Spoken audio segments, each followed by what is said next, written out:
بسم الله الرحمن الرحیم. نن مونږه د بونیر په حلقه PK25 یونین کونسل ډګر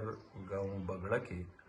د خپلو ډیرو درنو مشرانو سره په جرګه باندې راغلي وو د یو ډیر لوی وفد سره چې په هغې کې انور علي بای صاحب او رشید احمد بای صاحب د دې کلي د ډیرو درنو د سترو کورنو مشران دي او موږ دې ته دعوت ورکړو چې تاسو خپل سیاسي سفر د علماو سره یو ځای کوئ. نو هغه دعوت زموږ د دوی قبول کو انشاءالله العزیز چې په 14 تاریخ باندې سحر 9 بجې به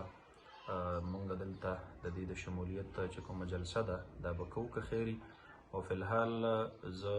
د خپل مشر انور علي ماما او د خپل مشر د رشید احمد صاحب انتهایی شکریه ادا کوم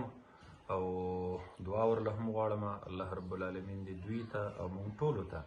د نیکو د ښو خلقو د پاکو خلقو په دې ډله کې استقامت نصیب وفرمایي او د دې علماو د ملګرتیا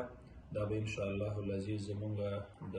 دین دپاره هم فایده وي او زموږ د دنیا دپاره به هم انشاءالله فایده وي. او دوی ته ګزارش کوم چې دوی د خپل طرف نه د ملګرو شکریه ادا کړي او خپل دغه وکړي. زموږ د مولوي صاحب په دې دغه باندې ډېره شکریه ادا کړه، موږ سره شمولیت وکړو او به دا سړی خو خوښ و پړه کې جو بس خبر ده چې موږ سره خپله دغه یو ځای کړه او انشاءالله چې موږ به د لپاره خپل کوشش او خپل محنت په جاري ساتو. ماما او پکې ورته خبرې وکړي. شکریه السلام علیکم. موږ مولوي صاحب ډېر شکریه ادا کوو چې زموږ ځای ته راغی او دا زموږ سره دغه وکړو خبرې وکړې زموږ سره زموږ په دې ځای کې راغلی زموږ لپاره ډېره غټه خبره ده او خدای پاک دې زموږ د ټولو اتفاق نصیب کړي او الله دې هغه وکړي زموږ د ټولو مسلمانانو پکې خیر وي. موږ خو دوی سره په دغه وجه خبرې ته ضرورت نشته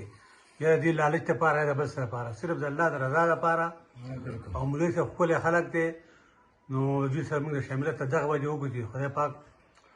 موږ ته دغه ښکلی ښکاري د علما چې ښکلی خلک دی په دوی سره ملګرتیا باندې موږ ښکلي ښکارو دغه وجه موږ ملګرتیا وکړه. جزاک الله جزاک الله جزاکم الله.